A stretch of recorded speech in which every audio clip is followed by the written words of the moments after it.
semua ini pakai aplikasi Google Hangout sudah bisa banyak yang akses. Mas Adit, untuk sore ini kira-kira yang jadi pemateri berapa orang? Sendirian atau ada satu orang lagi atau gimana, Mas? Sendirian. Oke, sendirian. Oke, siap. Oke, untuk teman-teman. Volumenya Mas kurang keras, bisa pakai mikrofon atau? Oh gitu. Ya, sebentar. Kalau segini kurang keras nggak suaranya? Ya agak kedengeran kalau segitu. Tapi kurang ya? Ya. Oke, kurang ya suaranya ya? Betulnya.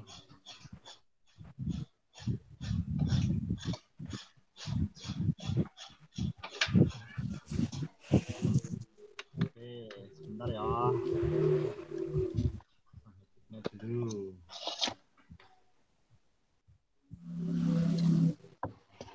Suaranya kurang keras.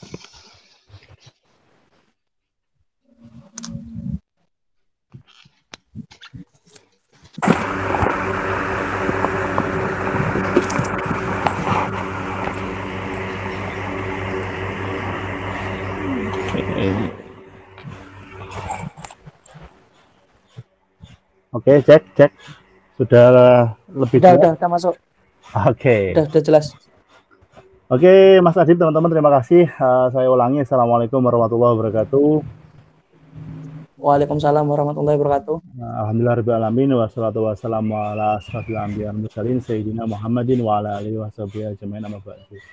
Alhamdulillah, teman-teman, sore ini kita semua bisa bersua, berkumpul dan saling menyapa menggunakan aplikasi Google Hangout, dan kita nanti akan banyak sharing aja sebenarnya. Jadi kalau dikasih beban materi kan kelihatannya kurang asik, jadi nanti kita lebih banyak langsung ke diskusi atau ke pertanyaan tanya jawab aja ya gitu, Mas Adib ya.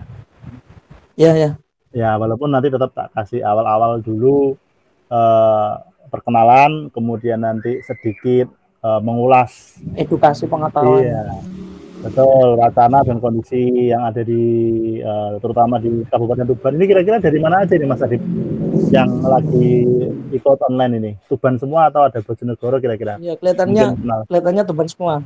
Oke, Tuban ya. Oke, teman-teman, bismillahirrahmanirrahim. Saya akan mulai dulu perkenalan. Perkenalkan, nama saya Kemal Khairur Rahman. Asli lahir di Kabupaten Tuban, kelahiran 90. Jadi umur baru 29 walaupun muka kelihatannya 49 umurnya, nggih. Jadi alhamdulillah. Perbedaan motor 2 tak sama 4 tak memang berbeda, jadi pasti lebih boros. Jadi mungkin saya dengan Mas Adib ini juga mungkin seumuran ya. Jadi insya Allah nggak jauh beda ya.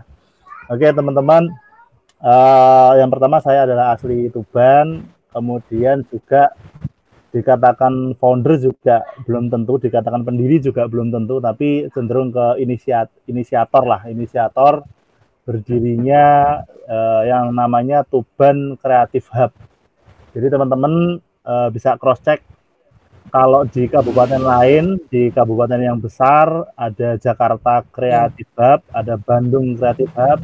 Alhamdulillah Tuban juga punya Tuban Creative Hub, walaupun belum punya gedung Bekraf segede Bojonegoro misalnya, atau punya gedung Bekraf segede Bandung Creative Hub maupun Jakarta Creative Hub seperti itu. Tapi insya Allah secara ruh, kemudian kultur dan semangatnya nggak kalah sama teman-teman yang fasilitasnya lebih lengkap seperti itu.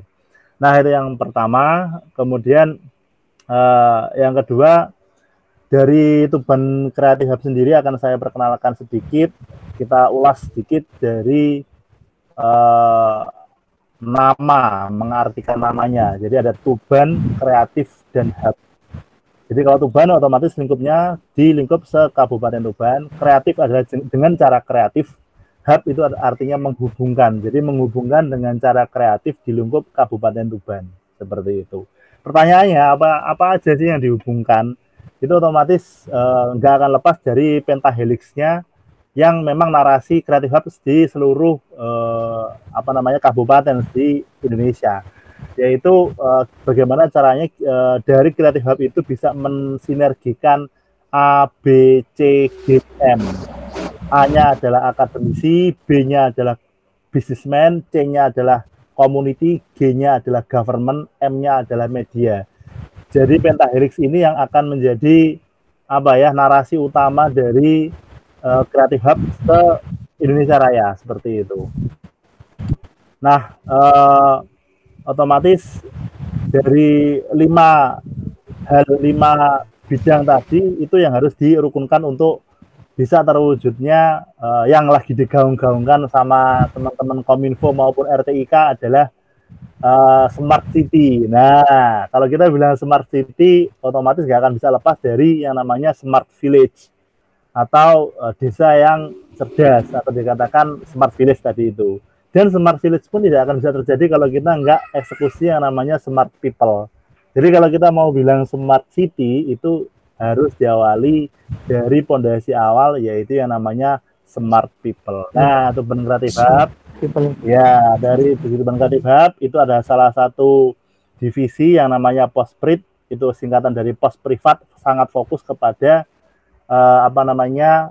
pemerataan pendidikan life skill, yaitu mengupgrade dari life skill masing-masing individu untuk mewujudkan yang namanya Smart People itu tadi. Termasuk kegiatannya seperti ini. Dulu offline ya, sekarang karena ada pandemi semuanya online. Nah, seperti itu Mas Adib, sedikit cuplikan perkenalan saya dan tentang global dari Tuban Creative Hub.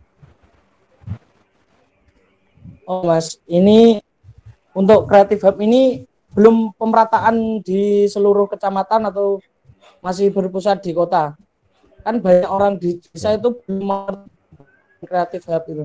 Oke, jadi fase awal dari Tuban Creative Hub pada saat melahirkan Postprit atau Post Privat itu ada Instagramnya, itu juga kita kegiatannya adalah BIMTEK atau bimbingan teknis, termasuk workshop, kemudian juga ada talkshow dan sebagainya. Itu memang awal dieksekusi di kota. Jadi kita bikin hashtag yang namanya Tuban Hujan BIMTEK. Jadi 1 minggu itu sampai 6 kali pelatihan gratis. Nah, apa bidang yang dieksekusi?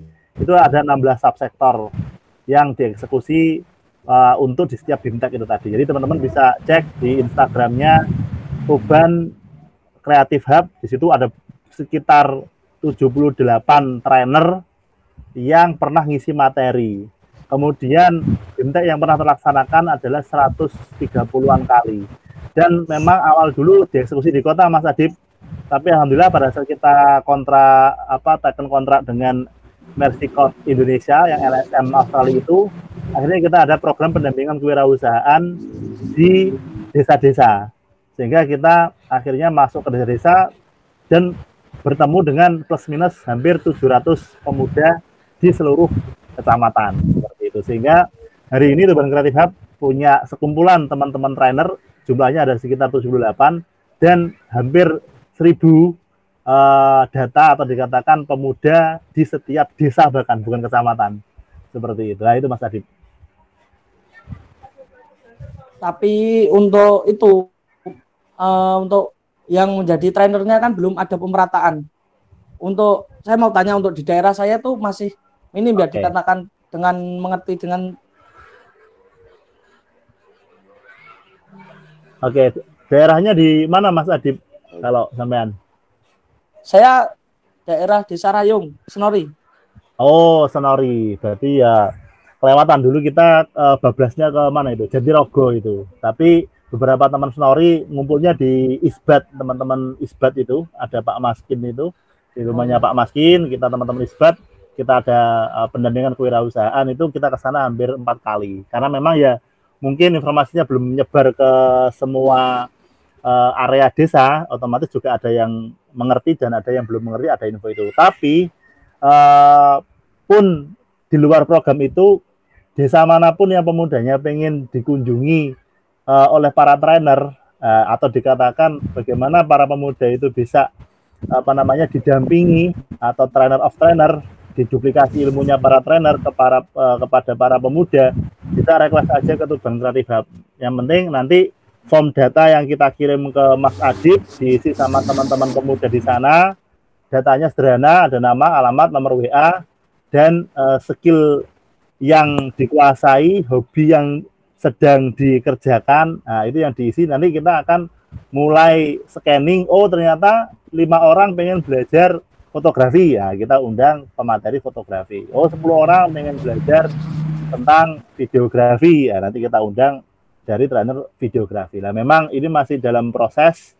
Nah, akhirnya kita ketemu dengan corona, dengan pandemi, sehingga kita harus standby di rumah lagi, belum bisa melanjutkan program door to door ke desa-desa. Tapi kalau mau online masih bisa. Begitu Mas Adib. Dan ini untuk kan seusia pelajar, bisnis kreatif apa yang cocok untuk daerah? Oke. Bisnis kreatif apa yang cocok di daerah Tuban untuk kalangan pelajar? Wow, ini gini. Jadi kalau kita membahas bisnis Mas Adib ya, jadi kita akan awali dulu. Dikatakan cocok nggak cocok itu otomatis tidak bisa jadi acuan. Karena gini, kalau menurut Mas Adib sendiri, kira-kira bisnis itu harus punya produk sendiri apa enggak, Mas? Sebenarnya tuh bisnis tuh enggak juga disebut harus punya produk sendiri sih. Tapi bisa dikatakan dia menjual sesuatu. Sip. Yang menghasilkan keuntungan. Oke, good. Jadi gini Mas, benar sekali jawabannya. Jadi teman-teman itu kadang-kadang masih terkurung dengan mengartikan dari pebisnis sendiri. Nah, pebisnis sendiri kebanyakan bilang, wah aku harus punya produk sendiri baru aku bisa dikatakan pebisnis. Nah, ternyata tidak seperti itu. Iya, rata-rata gitu. Nah, padahal reseller pun kalau dia bisa passive income itu udah masuk ke golongan pebisnis. Nah, ini yang harus kita pahami perbedaan active income dengan passive income. Nah, kalau active income itu artinya adalah orangnya harus aktif dulu baru income-nya bisa masuk. Nah, kalau passive income orangnya pasif pun itu uangnya sudah bisa masuk. Contohnya seperti ini. Kalau kira-kira arsitek Mas Adib, itu kira-kira aktif income atau passive income arsitek?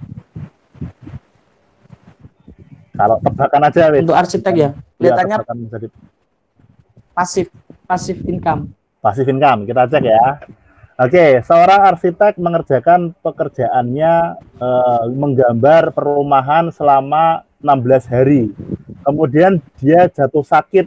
Akhirnya dia tidak bisa menggambar kerjaannya selama 1 minggu. Kira-kira di 1 minggu itu dia kemudian tidak bisa memenuhi target capaian waktu yang diminta oleh pemesan. Akhirnya proyeknya di-cancel. Nah, kira-kira dia aktif income atau passive income? Otomatis kan dia nggak bisa melanjutkan pekerjaannya lagi ya. Itu dia kan terhenti sejenak. Betul. Jadi dia termasuk ke aktif income. Orangnya aktif dulu, baru income-nya bisa masuk. Dilanjutin. Iya, betul. Jadi termasuk dokter juga. Dokter kalau dia sakit atau dikatakan dia bepergian, tidak buka praktek, otomatis dia juga tidak dapat pemasukan. Nah, itu otomatis dia masuknya ke aktif income. Padahal kalau pebisnis itu syaratnya itu masuknya ke posisi pasif income. Jadi orangnya pasif income-nya masuk. Contohnya misal pemilik saham dari Semen Indonesia, ya kan? Dia kira-kira sakit 4 hari, pabriknya masih memberikan pemasukan ke dia apa enggak? Kan udah dia kan udah ada yang megang sendiri ya. Sip. Jadi otomatis dia tetap jalan. Good. Nah, jadi di situ bedanya. Kalau kita pebisnis itu kita akan belajar 2 hal. Memanajemen 2 hal, yaitu memanajemen atau harus memiliki yang namanya tim dan sistem. Kata kuncinya adalah tim dan sistem. Sistem. Nah, tim dan sistem. Tim berarti sifatnya adalah SDM-nya adalah karyawan dan sebagainya. Sistem adalah SOP-nya, standar operasional prosedur dan segalanya yang untuk menjalankan sistem itu berjalan tanpa dia harus turun ke lapangan seperti itu. Dia punya direksi, punya manajer dan sebagainya. Jadi kadang-kadang kita secara judul acara hari ini, kalau kita judulnya adalah pebisnis, mungkin pembahasannya agak berat karena sifatnya kita harus membahas tim dan sistem. Ada 4 pilar manajemen, yaitu operasional, marketing, finansial, dan SDM. Itu 4 manajemen bisnis yang kita wis pola-walik yo iku wae sing dipelajari, betul seperti itu. Tapi kalau judulnya misal hari ini adalah menjadi penjual yang tangguh dan kreatif, itu lebih ringan. Jadi kita nggak bahas tentang bagaimana membuat tim, bagaimana membuat sistem, tapi kita hanya membahas satu pilar saja, yaitu pilar marketing. Nah, seperti itu. Jadi monggo Mas Adib, ini kita mau bahas di bisnis atau untuk pemula kita bahas di teknik berjualan. Gini aja Mas. Jadi nanti ini kita tinggal pertanyaan dari teman-teman. Ini audiens. Oke, teman-teman. Udah ada pertanyaan belum ini kira-kira?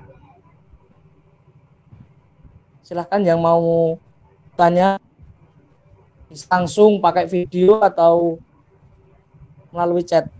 Boleh. Ini Mas, ini kembali lagi ke Creative Hub dulu ya. Siap. Sambil nunggu pertanyaan dari teman-teman. Ini yang motivasi Anda mendirikan Creative Hub ini gimana ceritanya? Motivasinya. Kalau motivasinya kan, sebenarnya kan gimana? Kan Anda katanya sebagai inisiator. Ya. Jadi apa sih yang mendasari Creative Hub ini hadir di Kabupaten Tuban? Itu secara histori dan sejarahnya itu diawali dari teman-teman dari Koperasi Mahasiswa Uniro, itu sering kumpul ngobrol setelah Isya, kadang-kadang malahan sampai dini hari sampai pagi itu di rumah saya, mulai dari 9 anak sampai akhirnya hampir ada 12-an anak itu sering ngobrol di rumah membahas tentang kondisi Kabupaten Tuban, tentang ekosistem industri kreatifnya seperti apa, nyaman apa enggak dan sebagainya. Akhirnya ternyata keluhan kita semua sama. Ternyata Tuban itu untuk ekosistem industri kreatifnya belum nyaman. Dalam arti contohnya keluhan yang dikeluhkan Mas Adib dari desanya Mas Adib sendiri, pemudanya belum mendapatkan akses pembelajaran life skill di hobi masing-masing, misal seperti itu. Nah, itu sudah menjadi tantangan atau permasalahan pertama yang menjadi landasan juga kenapa Tuban Creative Hub harus muncul. Karena kita sangat sedih dengan kondisi di Kabupaten Tuban karena banyak sekali ketertinggalan yang kita alami dibandingkan dengan kabupaten lain yang sudah sangat asik ekosistem industri kreatifnya seperti itu. Jadi dari kumpulan teman-teman Malean itu tadi tulislah list permasalahan-permasalahan di Kabupaten Tuban, termasuk misal sampah pantai yang kita Tuban punya garis pantai segitu panjangnya, ternyata sampahnya segitu banyaknya, wisatanya kurang nyaman gara-gara banyak sampah. Itu juga menjadi permasalahan. Nah, itu kita tulis semua. Akhirnya kita simpulkan, wah ini harus ada sekelompok orang yang baik yang mau memperbaiki kondisi Kabupaten Tuban semampunya seperti itu. Artinya dari latar belakang itu teman-teman mendorong, wis Mas, ayo kita bikin gerakan. Apapun itu kita fokusnya adalah repairing atau jadi tukang lah gampangannya ya, jadi pelayan, jadi tukang untuk memperbaiki kondisi di Kabupaten Tuban. Nah, muncullah sekelompok anak-anak pemuda yang memutuskan untuk menjadi penggerak, memutuskan untuk mencari solusi di setiap permasalahan di Kabupaten Tuban. Jadi luas banget, mulai dari bagaimana pemerataan ilmu itu tidak merata ke desa-desa, kemudian juga bagaimana sampah plastik itu belum bisa diolah menjadi sesuatu, kemudian narasi recycle, reduce, reuse-nya setiap di rumah tangga belum terjadi, ya itu banyak sekali permasalahan yang kita hadapi. Kita akhirnya memunculkan Tuban Creative Hub seperti itu latar belakangnya. Jadi sumbernya bukan dari saya, tapi sumbernya dari teman-teman yang sudah galau, sedih, ya kan, marah juga terhadap kondisi di Kabupaten Tuban, sehingga kita berkumpul untuk nyari solusi. Termasuk Mas Adib ini pasti juga saya yakin ada titik-titik kemarahan terhadap ekosistem di Kabupaten Tuban. Nah, ini untuk Creative Hub ini udah berjalan berapa tahun, Mas? Kita pertama Sebenarnya udah berdiri itu 2015. 2015 kita inisiasi pertama gerakan bersih pantai. Itu ada di apa namanya YouTube-nya Tuban Creative Hub. Kita bersihin pantai Cemara yang panjangnya hampir 3 km itu. Kita bikin yang namanya garu pantai, garu pasir, ya kan? Kita cantolno, ya kan? Dicantolno di mobil jeep. Nah, kita garu sampahnya. Kalau jumputi kan boyoke pegel. Nah, kita bikin garu, kita cantol di mobil jeep, teman-teman komunitas jeep itu, terus garunya dinaikin sama 3 orang biar nancep di tanah. Nah, nanti coba cek videonya di apa namanya Instagramnya, di apa namanya YouTube-nya Tuban Creative Hub, itu lucu banget. Sehingga sampah-sampah itu terkumpul, nanti baru diorak-arik pakai garu kecil. Nah, sehingga kalau kita pakai tenaga manual jumputi, itu pernah pramuka se-Kabupaten Tuban itu dia butuh waktu sekitar 4 jam baru bersih di panjang sekitar 300 meter, itu butuh waktu 2 jam 3 jaman. Tapi kalau pakai garu tadi mobil itu dikerjakan 3 orang tok, 3 orang aja, itu selama 1 jam selesai. Nah, itu salah satu bagaimana sih kita menginisiasi, mendorong inovasi sederhana TTG, teknologi tepat guna, yang bisa mengefisiensi permasalahan-permasalahan, mencari solusi permasalahan-permasalahan di Kabupaten Tuban. Salah satunya proyek pertama yaitu bersih pantai. Alhamdulillah dari gerakan pertama kita 3 orang, terakhir bisa sampai ketemu 147 orang yang di situ terkumpul 50-an komunitas yang berbeda di Kabupaten Tuban. Nah, itu yang salah satu kegiatannya seperti itu.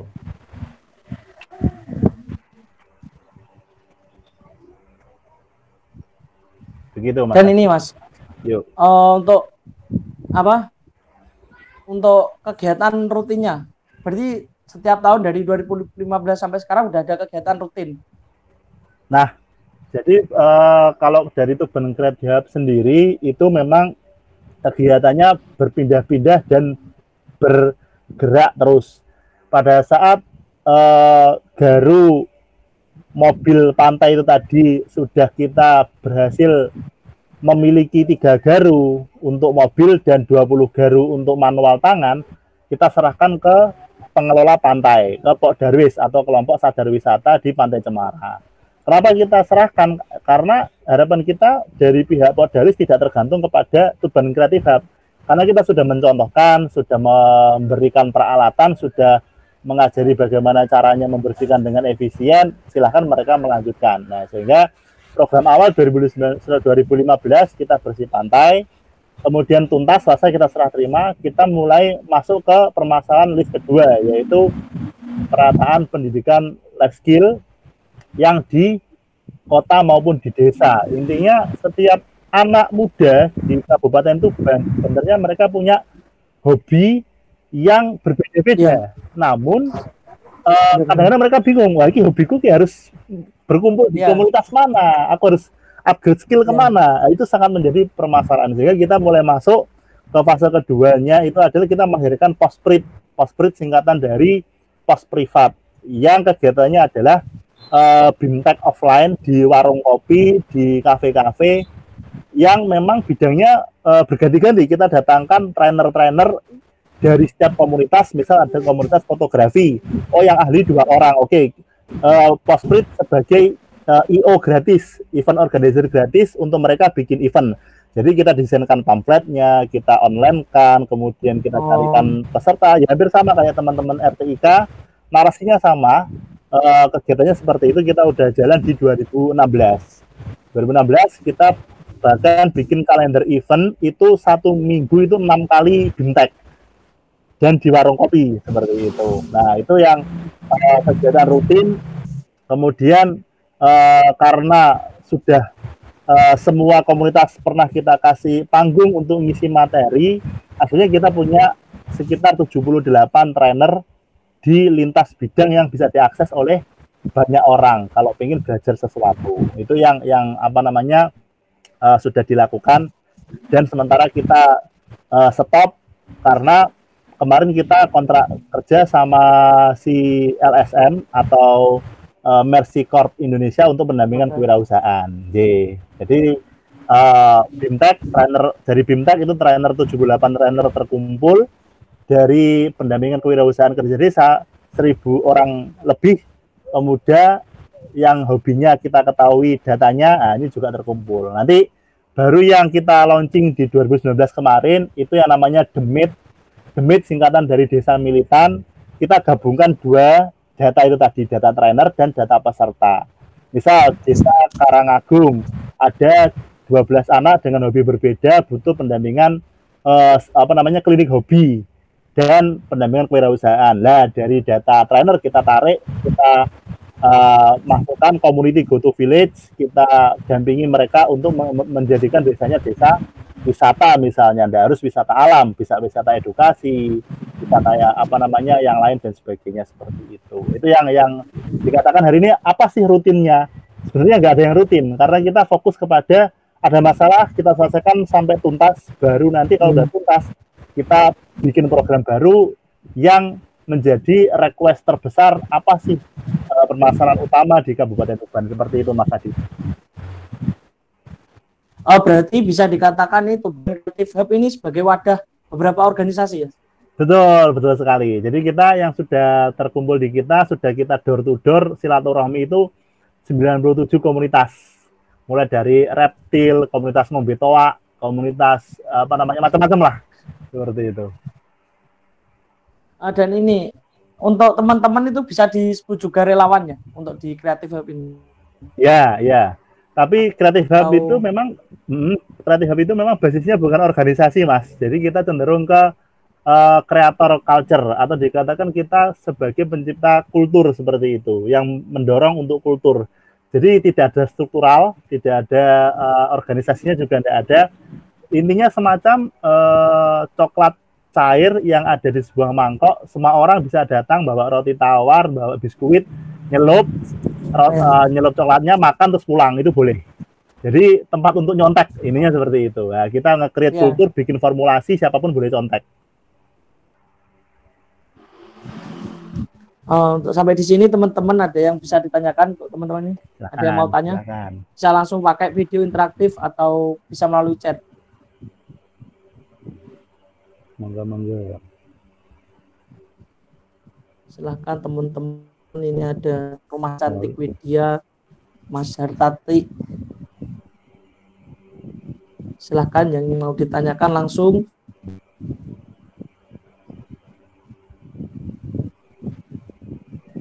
Sebenarnya saya juga punya usaha, Mas. Saya kan begitu. Okay. Saya kan sekolah di Bojonegoro.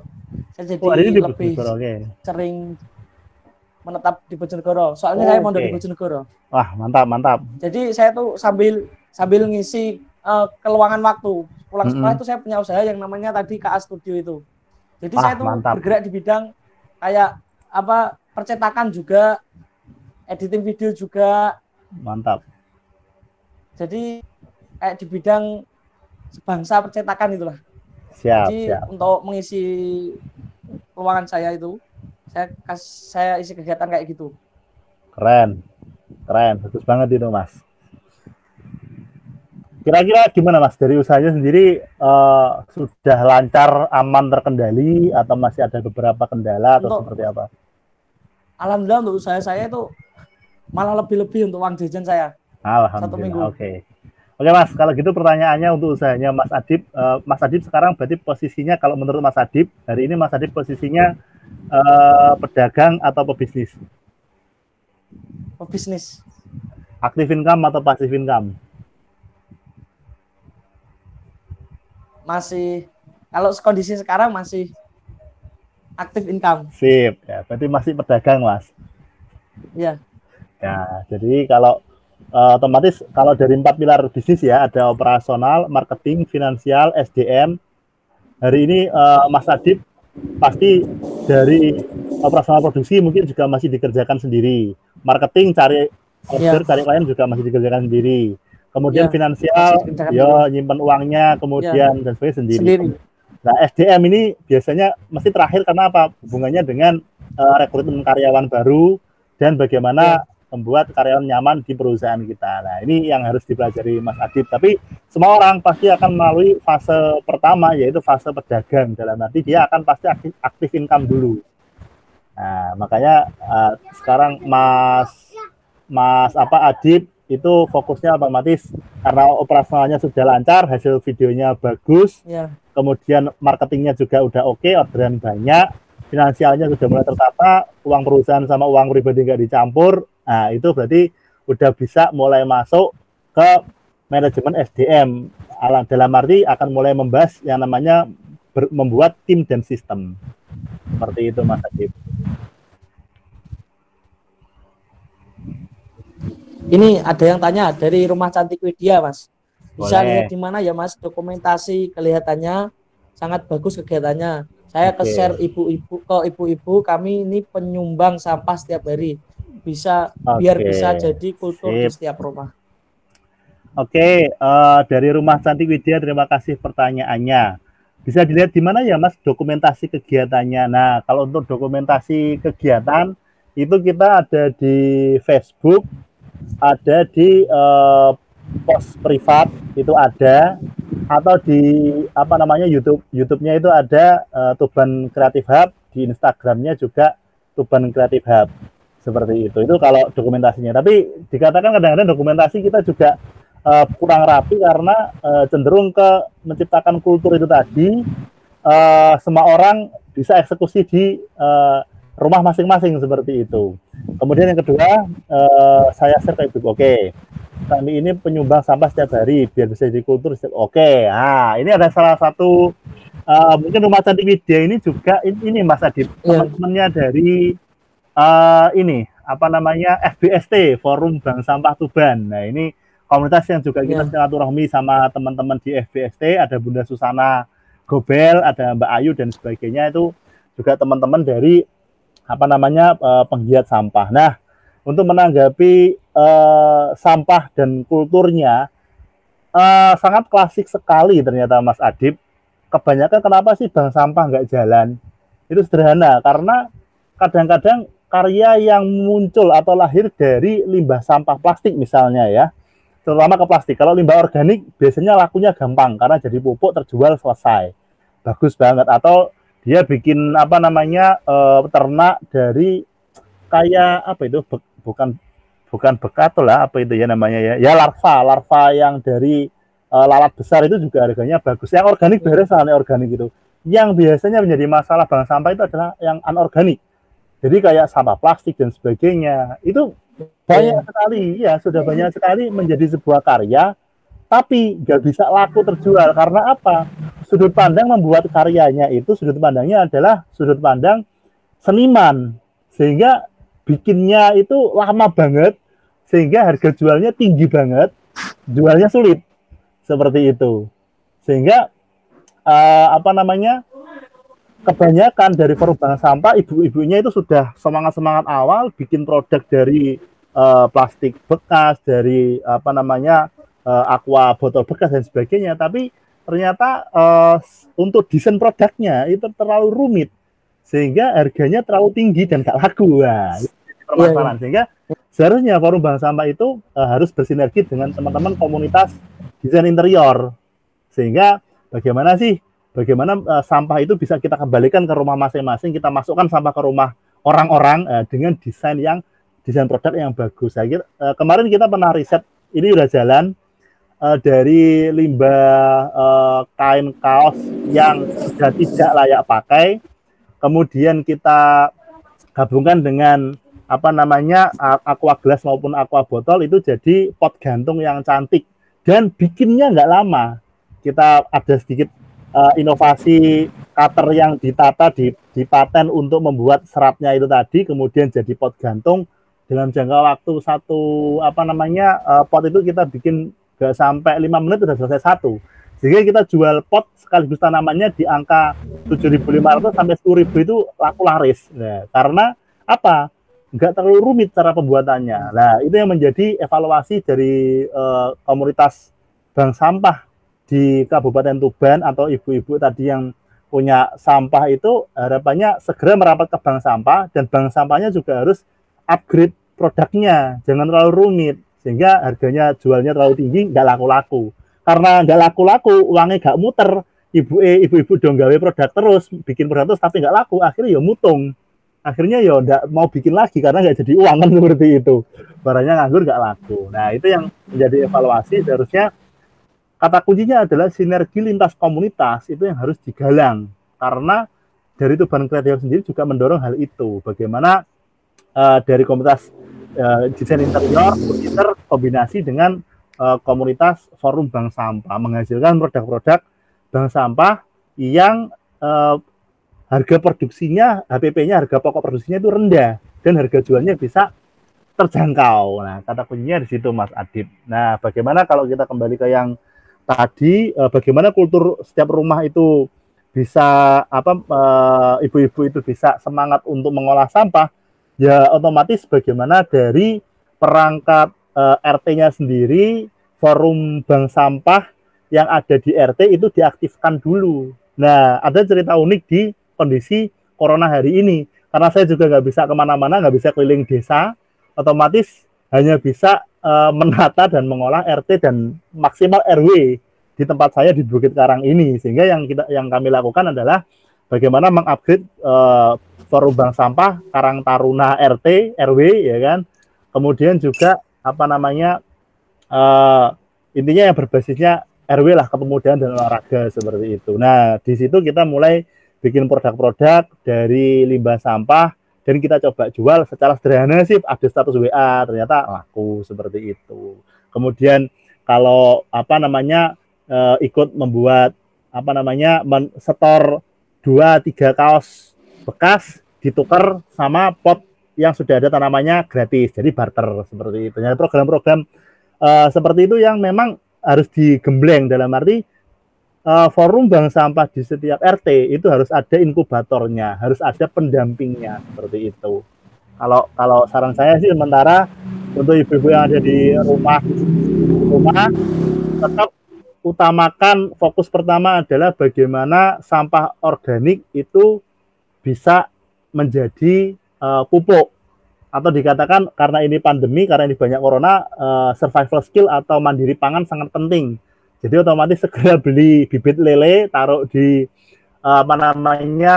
timba bekas dan sebagainya. Jadi kalau ada sampah organik bekas, masukkan aja biar dimakan lele, lelenya besar bisa digoreng seperti itu. Kalau yang lainnya misal terlalu parah nggak bisa dipakai makanan si lele, oke, bisa ditimbun di tanah jadi pupuk, bikin biopori, atau ternak cacing bisa makankan ke cacingnya. Jadi cenderung ke arah mandiri pangan aja kalau ibu-ibu kalau bisa. Atau teknik memotong sayur yang benar, setelah belanja sayur jangan dibuang akarnya. Nah, itu ada banyak tutorial-tutorial di YouTube memotong sayur yang benar, sehingga pada saat ditaruh di tanah lagi, bonggolnya itu bisa tumbuh tunas baru dan punya sayur sendiri di rumah masing-masing. Nah, itu yang perlu digalakkan untuk di rumah masing-masing, ibu-ibu bagaimana kulturnya bisa menjadi lebih mandiri. Ya, ini momentum yang tepat karena di kondisi corona dan pandemi seperti ini, bagaimana mandiri pangan, menghemat anggaran pembelanjaan rumah itu juga sangat penting. Nah,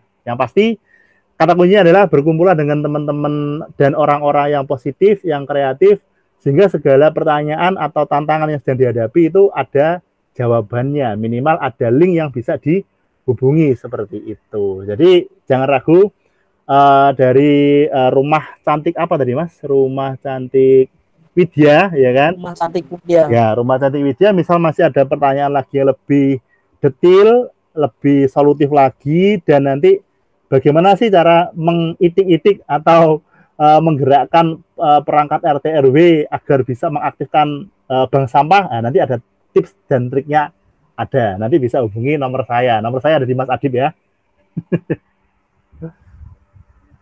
Seperti itu Mas Adib. Ya, sampai di sini teman-teman ada yang ditanyakan lagi?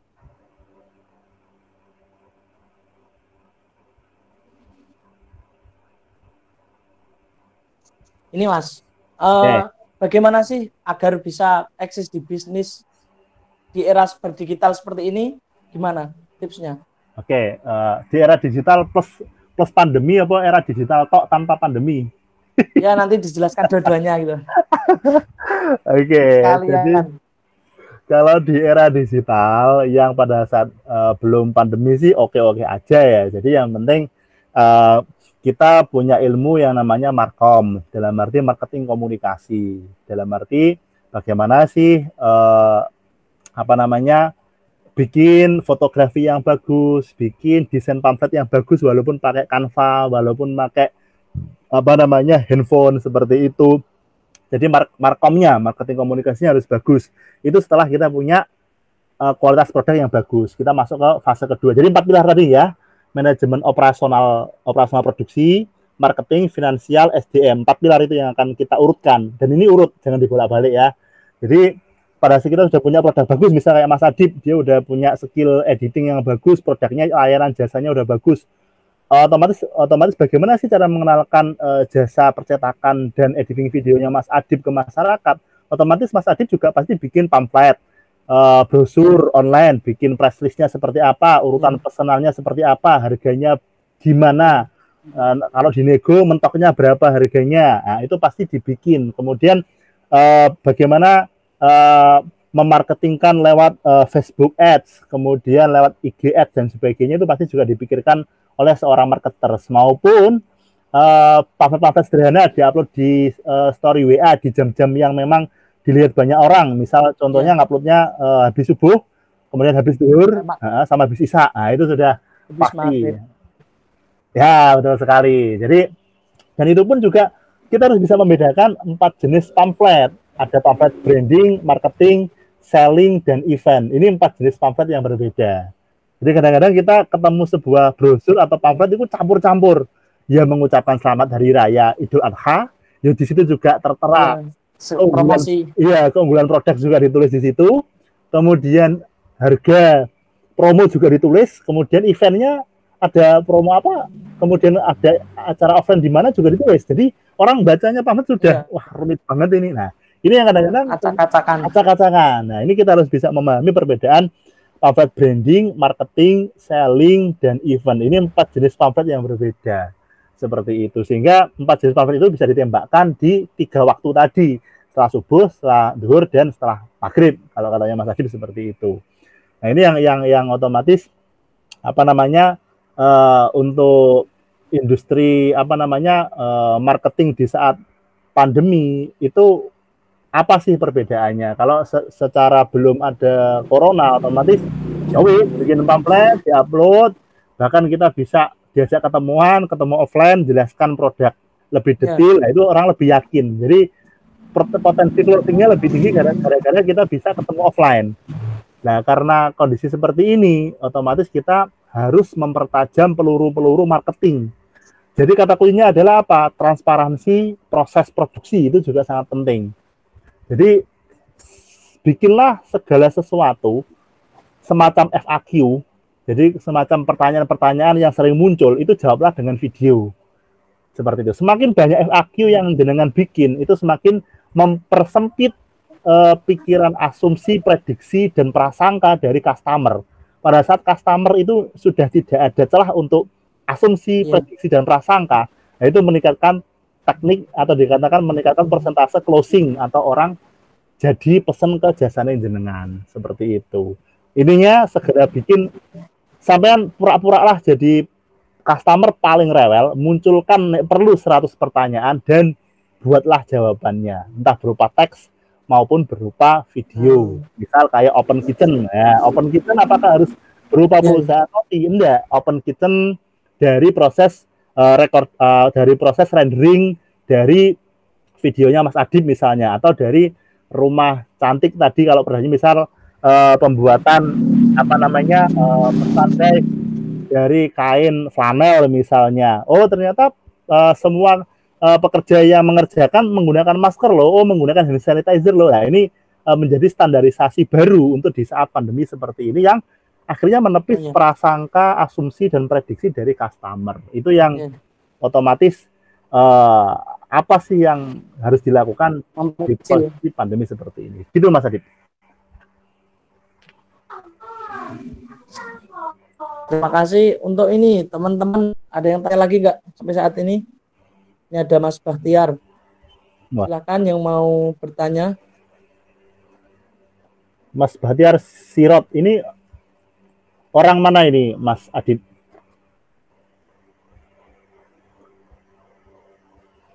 Monggo Mas Bahtiar Sirot. Kenal nggak Mas Adit sama Mas Bahtiar? Udah, Oh, belum kenal. Kirain belum kenal. sudah rajin ikut apa namanya ini ngabuburit. Yang sering ikut ngabuburit siapa ini Mas? Yang biasanya sering hadir ini?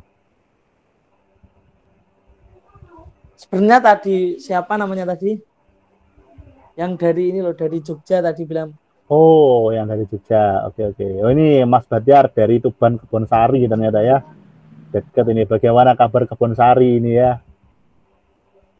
Oke. Oh iya, ini ada Mbak Dwi Lestari tadi Monggo ya, Mas orang-orang Bahtiar. Tuban di Ya, Jogja, ya Mbak Dwi. Oke. monggo Mas Bahtiar kalau ada pertanyaan. Mau kerja di Sidoarjo, Masya Allah. Ini lockdown, ini nggak bisa pulang dia. Nggak bisa mudik, tapi bisa pulang kampung.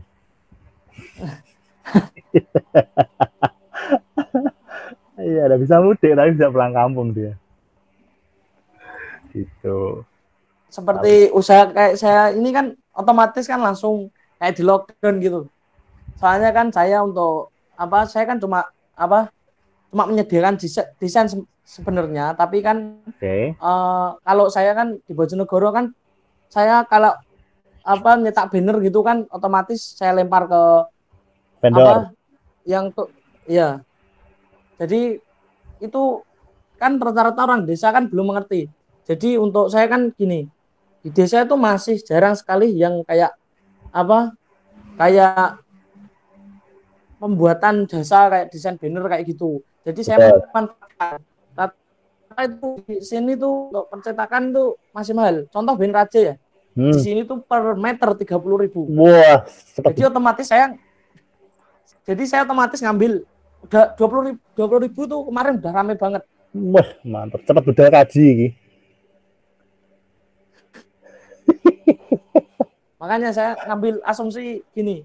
Jadi nyari usaha yang masih langka di desa. Betul, betul, betul. Tari-tari penting, tari-tari.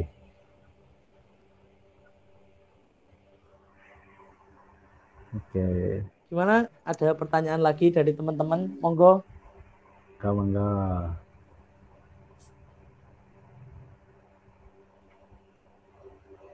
Ini sebenarnya saya kemarin udah punya apa rancangan kegiatan dengan pihak desa kemarin. Ya, gimana Mas? Tapi pihak desa itu nggak responnya nggak bagus itu. Gitu ya, oke. Senori Dari Mas ya? teman-teman, iya Desanya mana Mas? Senori, Rayung, Rayung, oh, siap. Oke, Timur, Rayung ya. Senori Rayung Timur Timur. ya. Senori Timur Rayung ya. Iya, iya. Oke, oke, oke, oke. Gimana Mas kemarin itu Tapi rencananya seperti apa itu? Program apa? program itu pembinaan kayak apa ya kemarin tuh teman-teman tuh ajak ya life skill juga pengajaran life skill nanti Wah, mantap. teman-teman dikumpulkan kayak seperti tadi apa visi misinya kreatif hub Oke, BIMTEK ya. gitu Ke BIMTEK ya, ya bimbingan teknis ya. ya Oke, oke, oke, oke. Terus gimana Mas setelah gimana itu ceritanya itu? Dia sampai sounding ngobrol dulu sama perangkat atau sudah ya sekumpulan pemuda saya cangkruk? kan udah saya udah langsung masuk kan teman-teman suruh langsung masuk ke desa saya udah masuk Oke, ya pihak desa itu langsung menghubungi saya suruh menghubungi ke bagian kepemudaan udah saya ya, hubungi kepemudaan itu bilang gini saya nggak iya, berani mas soalnya nggak ada dana dan desa itu minta itu harus ke kepemudaan dan kepemudaan itu bilangnya nggak ada dana jadi saya oke. dijerat bingung saya mau mau lari kemana gitu. Iya, kayak pelatihan apa Mas? Mau bikin pelatihan BIMTEK apa itu saat itu? Marketing online atau apa? Itu rencana mau dikumpulkan dulu mas Oh, oke, dari teman oke. perwakilan per dusun dikumpulkan dulu rencana Oh, gitu brainstorming ya, brainstorming ya. ya Jadi scanning dulu ya berarti ya pemudanya pengennya apa gitu ya ya berarti ya. Ya, Itu nggak bisa ya karena sudah mereka bilangnya nggak punya dana gitu Mas ya. nggak bilangnya nggak punya dana apa? Bilang itu yang bilang nggak punya dana itu apanya itu bagian kepemudaan. Hmm. Ya tak kirain Tapi Mas untuk Adi. desanya tuh nyuruhnya ke kepemudaan, jadi Iya, iya, saling iya. lempar. Tak kirain Mas Adi langsung jawab, ya sepak tak danai gitu. Saya sebenarnya pengen gitu. Lah iya, event seperti itu kan cuma cangkruk sederhana toh, paling bikin kopi dua teko ya kan, kemudian polo pendem selesai loh sebenarnya sama aqua dus-dusan. Tapi rata-rata anak desa sini tuh kalau nggak ada undangan resmi tuh nggak sulit jalan anak sini tuh. Oh gitu, oke. Makanya Ya, saya mau ya. gandeng pemerintahan itu biar nanti agak tegas gitu loh. Oke, oke, oke, oke. Ya, ya, ya, paham, paham. Sebenarnya ada Kemarin dua. tuh udah Hmm, kemarin tuh ada bikin satu kegiatan itu tentang kayak eh, pertama itu kan kita ngumpulkan dulu dan diisi kemarin diisi sama bapak polisi itu. oke. Itu cuma satu kali itu ada yang nalangi itu adalah apa itu bagian kepemudaan. Jadi udah kapok dia. Oh gitu. Ya, ya, ya. Makanya dia Lagi. nggak mau lagi dia. Oke, oke, oke, oke. Berarti klasik Mas ya. Jadi memang kalau mau bikin event entah workshop, entah talk show, entah bimtek, itu pasti semua kebentur dengan dana. Nah, Dana. ya. Jadi sebenarnya ada dua pola Mas Adib kalau kita mau bikin kegiatan seperti itu. Pola yang pertama memang kita pola top down. Jadi yang dilakukan Mas Adib ini namanya pola top down. Dalam arti dari atas ke bawah. Dalam arti apa? Menggunakan perangkat, menggunakan izin dan sebagainya, sehingga bisa terkumpul banyak orang karena ada undangan dan ada konsumsinya. Seperti itu. Tapi apakah kita akan berhenti di situ saja? Kalau menurut saya, Eman sebagai pemuda hanya pakai cara top down. Harus ada opsi, yaitu sistem bottom up dari bawah ke atas. Dalam arti apa? Ya sudah, cari aja penggerak per apa istilahnya ya, entah per desa, entah per apa RT atau RW, yang mau aja wis. Jadi sama kayak awalnya Postprit Tuban Creative Hub juga itu diawali dari yang mau aja. Karena gini, orang itu yang biasanya yang Indonesia negara plus 62 itu biasanya butuh contoh dulu. Kalau udah jalan baru mereka latah mau ikut. Nah, seperti itu. Dan dari awal Postprit dulu juga seperti itu, bahkan nggak ada konsumsi sama sekali. Ya udah kita bikin aja bimtek, saya tekan orang kopi ya bayar dewe, yang penting ada ilmu gratis, yang mau datang siapa. Ada 2 orang datang tok, kita tetap ngisi materi. Yang penting kita terdokumentasikan, terupload di Facebook sehingga menjadi sebuah dokumen, menjadi Oh iya. data. Sehingga pada saat orang lain butuh materi yang sama, kasih aja linknya. Harta karunnya kan di situ. Ini yang dilakukan apa namanya, misal kayak ruang guru kan juga seperti itu. Iya.